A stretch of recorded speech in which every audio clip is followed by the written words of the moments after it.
Application of micro economics and statistics in real life. एक project दिया गया था क्लास 11th डी के बच्चों को, 2025-26 बैच के बच्चे, और इन बच्चों ने अपने अपने तरीके से इसको बनाया है, importance of economics in daily life. यहाँ पर उन्होंने कुछ बातें जानकारी रखी जो आपके स्क्रीन पर है, इसको पढ़ सकते हैं। इसके बाद इन्होंने अगले स्लाइड में बनाया है कि इम्पोर्टेंस ऑफ इकोनॉमिक्स, और इसमें इन्होंने how to maximise utility opportunity cost की बात की है कि अपॉर्चुनिटी कॉस्ट किसी भी कोई भी एंटरप्रेन्योर अगर कोई डिसीजन लेता है या कोई कंज्यूमर कोई डिसीजन लेता है तो वो अपने अपॉर्चुनिटी कॉस्ट को ज़रूर देखता है। तो इन्फ्लेशन पर क्या इफेक्ट पड़ता है, इन्फ्लेशन का संबंध मैक्रो इकोनॉमिक्स से ज़्यादा है। 11th क्लास में वैसे तो माइक्रो इकोनॉमिक्स है, लेकिन इंट्रोडक्शन वाले लेसन में माइक्रो और मैक्रो दोनों के ऊपर जोर दिया गया। इफेक्ट्स ऑफ एक्सटर्नलिटीज़, जब जीडीपी और वेलफेयर की बात करते हैं, किसी भी इंडस्ट्रीज़ को इस्टेब्लिश करने से पहले एक्सटर्नलिटीज़ का कॉन्सेप्ट काफ़ी महत्वपूर्ण होता है। अगले स्लाइड में उन्होंने माइक्रो और मैक्रो इकोनॉमिक्स के बीच के डिफरेंसेस को बताने का प्रयास किया है, और ये आपकी स्क्रीन पर है। इसके बाद सेंट्रल प्रॉब्लम ऑफ इकोनॉमी, और ये बहुत ही बेसिक कॉन्सेप्ट है, बहुत ही इंपॉर्टेंट कॉन्सेप्ट है जो हमारे जीवन से जुड़ा हुआ है।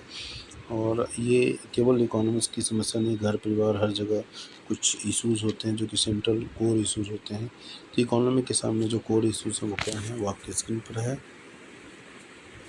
इसके बाद आते हैं जो सेंट्रल प्रॉब्लम है उसी को इन्होंने पिक्टोरियल और फ्लो चार्ट के रूप में लिखा है।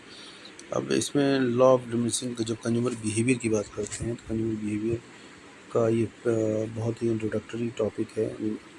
लॉ ऑफ डिमिनिशिंग मार्जिनलिटी, जिसको मार्शल साहब ने दिया था, और किस प्रकार कंज्यूमर कंजम्पशन को कैसे बढ़ाता है और किस प्रकार उसकी यूटिलिटी मार्जिनलिटी में गिरावट आती है। टोटल यूटिलिटी तो बढ़ती है, लेकिन एक समय के बाद वो भी गिरावट होती है, लेकिन निगेटिव कभी नहीं होती है। इस बात को डायग्राम के माध्यम दिखाया गया है।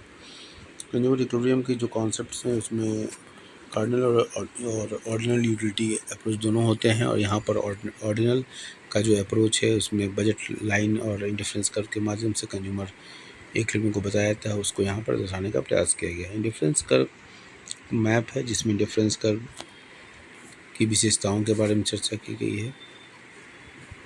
बजट लाइन, कंज्यूमर जब भी मार्केट में जाता है तो एक निर्धारित मूल्य के साथ जाता है, निर्धारित आय के साथ जाता है, वो तो बजट लाइन के द्वारा इसको दर्शाया गया है। इसके बाद स्टैटिस्टिक्स का जो कॉन्सेप्ट है, 11th में स्टैटिस्टिक्स भी पढ़ना है, जिसके जो विभिन्न कॉन्सेप्ट हैं, डिफिनीशन, उसके ट्रेंड क्या हैं, डिसीजन मेकिंग किस प्रकार लिया जाता है, इन सारी बातों पर चर्चा की गई है।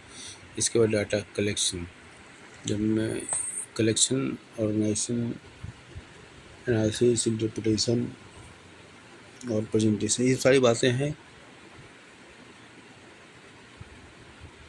जब स्टैटिस्टिक्स को हम सिंगुलर सेंस में डिफाइन करते हैं तो ये सब सारी बातें, तो ये बहुत ही प्राथमिक है कलेक्शन ऑफ डेटा। उसके बाद जब उसको प्रेजेंट करते हैं तो प्रेजेंटेशन की भी कई टेक्निक होते हैं। यहाँ पर टेबुलर प्रेजेंटेशन की बात की, इसका डायग्रामेटिक प्रेजेंटेशन, ये बार डायग्राम को दिखाया गया है। फिर पाई डायग्राम के रूप में प्रेजेंटेशन किया जाता है। हिस्टोग्राम के रूप में डेटा को प्रेजेंट किया जा सकता है, और हिस्टोग्राम अलग अलग तरह के सीरीज़ में अलग अलग तरह से बनता है। इसके बाद मीन मीडियन मोड्स, जो मेजर ऑफ सेंट्रल टेंडेंसी है, उसके अंतर्गत हम पढ़ते हैं मीन मीडियन मोड। और यहाँ पर मैंने बहुत सारे फॉर्मूले बच्चों को बताए थे, उन बच्चों ने, ये ज़्यादातर बच्चे कट एंड पेस्ट करते हैं और वो जो कोर है वो समझ नहीं पाते हैं, तो मैंने इनको बहुत अच्छा फॉर्मूला बताया था। एक take arithmetic mean, take direct shortcut and step deviation method to calculate arithmetic mean in individual series, ये करके ऐसे मैंने एक फॉर्मूला बनाया था। Take direct shortcut step deviation method to calculate arithmetic mean in individual series, और ये फिर समरी यहाँ पर आ गई है। और इसके बाद उन्होंने बिब्लियोग्राफी वगैरह लिया है, कैसे बनाया था, कैसे क्या अप्रोच उन्होंने लाया था। तो इस तरीके से एक प्रोजेक्ट ये समाप्त होता है। और इस प्रोजेक्ट को बच्चों को मैंने कहा था कि इसमें से कोई भी एक टॉपिक ले लें और इसको हार्ड कॉपी में फाइल के रूप में बनाएं, जिस एज पर CBSE जो गाइडलाइंस है वो 4000 वर्ड्स का है, तो उसको ज़रूर ध्यान में रखें। धन्यवाद।